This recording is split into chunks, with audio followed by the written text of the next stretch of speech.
Hello everyone, क्या हाल चाल। I hope आप सब बढ़िया होंगे। तो चलिए स्टार्ट करते हैं आज का टॉपिक जो हमारा। आज हम जो है कई क्या कहते हैं शब्दों के बारे में जानेंगे, कई वर्ड्स के बारे में जानेंगे। बेसिकली हम डिफरेंस समझेंगे कि आखिरकार डिफरेंस क्या होता है डिजिटल रेप और वर्चुअल रेप में। तो इस टॉपिक को समझने के लिए आप मेरे चैनल से जुड़े हैं, तो आपका बहुत बहुत धन्यवाद करता हूं मैं इस वीडियो के माध्यम से। तो आइए स्टार्ट करते हैं इस टॉपिक को।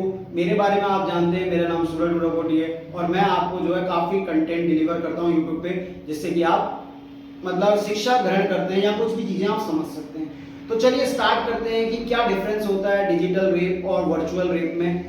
तो आइए समझते हैं। देखो, पहले आपने जैसे ये डिजिटल वर्ड सुना, तो डिजिटल सुनते ही आपके मन में आ रहा होगा कि एक ऐसे प्रकार से उठाया गया या कोई ऐसा कदम जिसमें किसी ऑपरेटर्स या उपकरण का यूज करके हम एक हिसाब से किसी के संग क्या कहते हैं किसी डिवाइस के माध्यम से या बिना किसी क्या कहते हैं कांटेक्ट हुए रेप कर रहे हैं। इसको आप डिजिटल रेप समझते होंगे।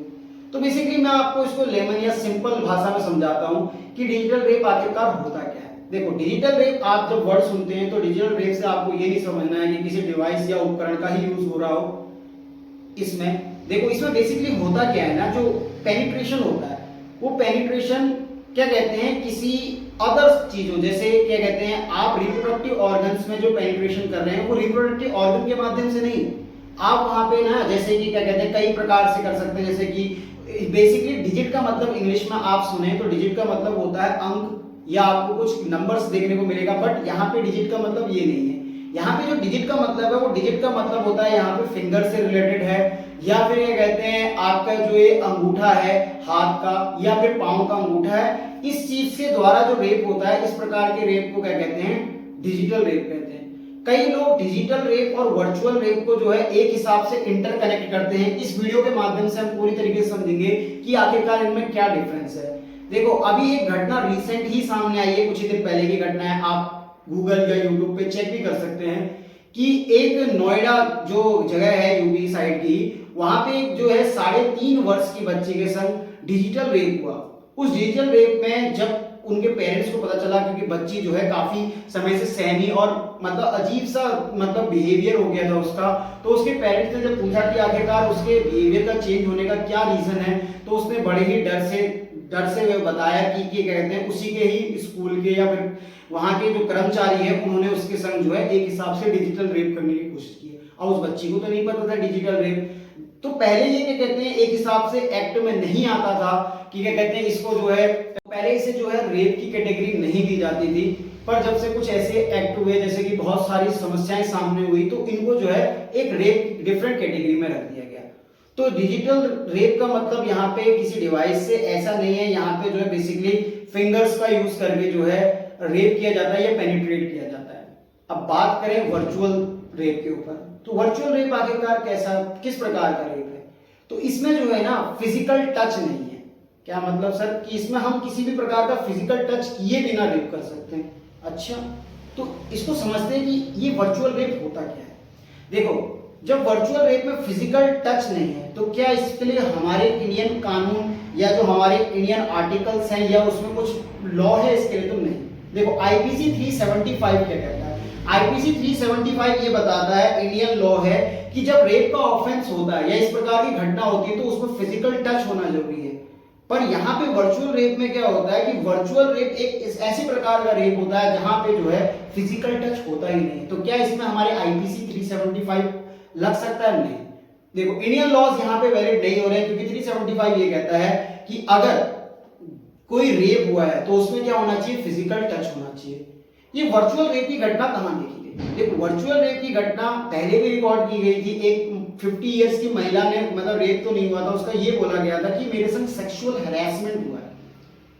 अभी कुछ समय पहले की भी घटना थी, कई पहले टाइम की, कि एक ब्रिटेन की जो लड़की थी 16 वर्ष की थी, उसके संग गैंग रेप हुआ। वर्चुअल गैंग रेप मतलब देखो, आजकल ऐसी ऐसी डिवाइसेस आ चुकी हैं। एप्पल ने भी एक चश्मा बनाया था विजन प्रो करके। उस चश्मे को पहन के अगर आप जो है उस चश्मे को लगा ले, जैसे हम नॉर्मली चश्मा लगाते हैं वैसे ही आपने विजन प्रो चश्मा लगाया, तो उससे क्या होता है? उससे आपको ऐसा पता चलता है कि आप एक वर्चुअल दुनिया में एंटर कर जाते हैं, जहां पे आपको क्या कहते हैं वो सब एक्टिविटी कर सकते हैं। जैसे कि मैं आपके सामने बैठा हूं और मेरी जो मित्र है वो मेरे साथ बैठी है। अभी अगर हम साथ बैठे हैं तो हम ये एक जगह पे प्रेजेंट है, बट अब मैं और मेरा मित्र और मैं या मेरी दोस्त कहीं दूर जगह पे बैठे हैं। मान लो क्या कहते हैं, यहाँ से मैं इस रूम में बैठा हूँ और मेरे जो दोस्त है या मेरा जो दोस्त है वो लड़का या लड़की जो भी है वो मान लो नीचे वाले फ्लोर पे। आपको मैं सिंपल लैंग्वेज में समझाता हूँ। हम दोनों एक दूसरे से काफी दूरी पर हैं, हो सकता है कि एक बिल्डिंग से दूसरी बिल्डिंग की डिस्टेंस में भी हो, पर मैं अगर वो विजन प्रो चश्मा लगा के या कोई ऐसी डिवाइस लगा के मैं उसके संग कनेक्ट हो सकता हूँ। कैसे? मैं उसके साथ में फिजिकली तो प्रेजेंट नहीं हूँ, पर मैं उसके संग जुड़ गया हूँ एक हिसाब से। जैसे मैं यहाँ पे कुर्सी में बैठा हूँ, अब मैंने वो चश्मा या डिवाइस लगा रखी है और साथ में मेरी दोस्त या मेरे दोस्त ने वो डिवाइस लगा रखी है, तो मैं एक हिसाब से उसके संग तो नहीं हूं, पर हम दोनों एक हिसाब से एक दूसरे के पास में कनेक्ट हो चुके हैं। यानी मैं जिस तरह का जो है उसको टच कर रहा हूं तो उस टच का जो है उसको फील होगा। तो ऐसी एक घटना 16 साल की यूके में एक लड़की थी, उसके संग हुई। देखो ये मेटावर्स क्या होता है, ये मेटावर्स देखो फेसबुक का एक पार्ट था। मेटावर्स में क्या होता है, आपको एक अवतार मिलता है, तो उसमें आप जो है ना कई मीटिंग्स में आप प्रेजेंट नहीं है तब भी आप वहां पे प्रेजेंट हो सकते हो। तो उसमें बेसिकली हुआ क्या, वो एक गेम खेलती थी। उस गेम का नाम था हॉराइजन, ठीक है, हॉराइजन वर्ल्ड नाम का एक गेम था। उस हॉराइजन वर्ल्ड को वो जब गेम को खेला करती थी तो वो उस गेम में वर्चुअली रूप से वहां पे प्रेजेंट होती थी, यानी एक हिसाब से वो उसके अंदर गेम में आ चुकी है। हुआ क्या कि उस महिला जब मतलब वो लड़की जब गेम खेल रही थी तो उस गेम के दौरान पे उसके संग जो है गैंग रेप हुआ। उस गैंग रेप में काफी लोगों ने उसके संग रेप किया। जब ये घटना रिपोर्ट की गई तो वहां पे पता चला, पहले तो जो है जब कोर्ट के सामने घटना आई तो कोर्ट ने बोला यार ये कैसे कैसे पॉसिबल है, क्योंकि इसमें तो किसी भी प्रकार का फिजिकल टच हुआ ही नहीं। बट आपको रेप को एक किस कैटेगरी से नहीं देखना है कि फिजिकल टच ही रेप है। देखो होता क्या है ना, जो रेप होता है या कोई भी प्रकार का रेप है, चाहे वो गैंग रेप हो या नॉर्मल रेप हो, उसमें आप शारीरिक पीड़ा देखें तो वो शारीरिक पीड़ा एक हिसाब से कम तो हो सकती है। ऐसा नहीं कि जो है शारीरिक पीड़ा नहीं होगी, शारीरिक पीड़ा कम हो सकती है, परंतु उस महिला के अंदर जो भावनात्मक और मनोवैज्ञानात्मक जो चेंजेस होते हैं ना, उसके बेस पे भी हम देख सकते हैं। तो एक ऐसी महिला के संग भी चेकअप हुआ जो फिजिकली रूप से जो है जिसका क्या कहते हैं गैंग रेप हुआ था। उस महिला के अंदर जो मनोवैज्ञानिक जो चेंजेस आए थे, जो क्या कहते हैं बिहेवियरल चेंजेस थे, उनको जब नोट किया गया और उस 16 ईयर की जो लड़की जिसने वो ट्रॉमा या इंजरी झेली एक हिसाब से, उस लड़की के जब मनोवैज्ञानात्मक अध्ययन किया गया तो ये पता चला कि उन दोनों की मनोस्थिति लगभग सेम है। तो कोर्ट को मानना पड़ा कि हाँ ऐसी कुछ घटना तो हुई। तो ब्रिटेन में जो वहां की जो पुलिस थी या उन्होंने इन्वेस्टिगेशन शुरू करी, तो उस इन्वेस्टिगेशन में ये पता चला कि हाँ उस लड़की के संग गैंग रेप तो हुआ है। तो ऐसी घटना जब सामने आई तो पूरा जो है समाज या जो भी है ये सब हिलने लगा।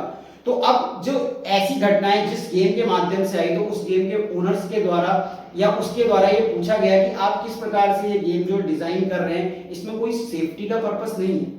तो मेटावर्स जो ये गेम की इंडस्ट्री है इसने ये बताया, हॉराइजन वर्ल्ड जो भी है, इसने ये बोला कि देखो हम अपने क्या कहते हैं जो गेम खेलने वाले यूजर्स हैं उनको जो हम ऐसी मतलब एप्लीकेशन में ऐसी चीजें देते हैं जैसे कि एक ऐसा ऑप्शन होता है कि जिसके द्वारा हम जो है अन्य लोगों से ना जुड़ सकें। जैसे कि उन्होंने बताया कि इस घटना को कम करने के लिए, ऐसी घटना ना हो, हम जो अपने यूजर्स हैं उनको एक पर्सनल बाउंड्री करके जो है उस ऐप में देते हैं, एक मतलब यूज करने के लिए एक ऑप्शन देते हैं। वो पर्सनल ऐप जो पर्सनल बाउंड्री होता है वो करता क्या है, बेसिकली पर्सनल बाउंड्री का यहाँ पे ये काम ये होता है कि अगर आप उस गेम को खेलने जा रहे हैं और पर्सनल बाउंड्री का ऑप्शन सिलेक्ट करते हैं तो उससे क्या होगा, पर्सनल बाउंड्री का ऑप्शन सिलेक्ट करते ही आपको ये पता चलेगा कि आप ऐसा नहीं कि आप जिनको नोन है, जो नोन पर्सन है, जिनके संग आप गेम खेलते हैं या जिनके संग आप हमेशा उसमें घुलते मिलते हैं, उनके संग ही आप रहेंगे।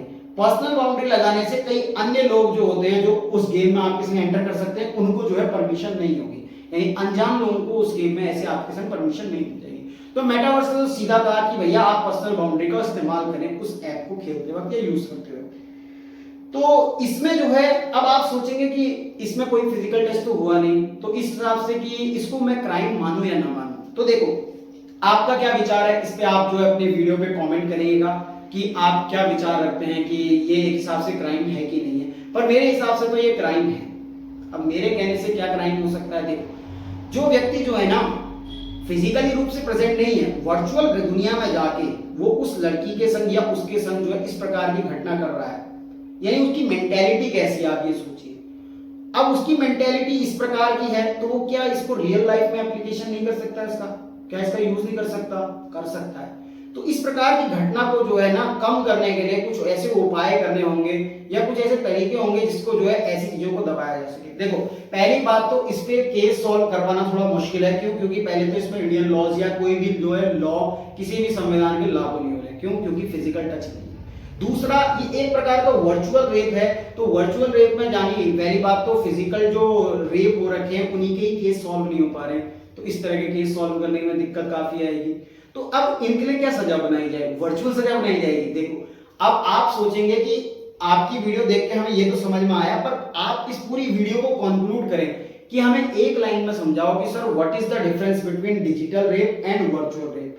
तो बेसिकली सीधा सा मतलब ये है कि जो डिजिटल रेप होता है उसमें जो रिप्रोडक्टिव ऑर्गन में जो पेनिट्रेशन होता है ना, वो रिप्रोडक्टिव ऑर्गन के माध्यम से ना होकर हमारी जो क्या कहते हैं फिंगर्स के माध्यम से या फिर ये थंब के माध्यम से, आप चाहे इसको क्या कहते हैं हाथ का थंब यानी उसका ले लीजिए और या फिर क्या कहते हैं पांव का थंब ले लीजिए, तो इस प्रकार से जो रिप्रोडक्टिव ऑर्गन में पेनिट्रेशन होता है इसको बोलते हैं डिजिटल सेक्स। इसमें जरूरी नहीं है कि आप किसी क्या कहते हैं डिवाइस के माध्यम से या फिर उसके माध्यम से रेप कर रहे हैं।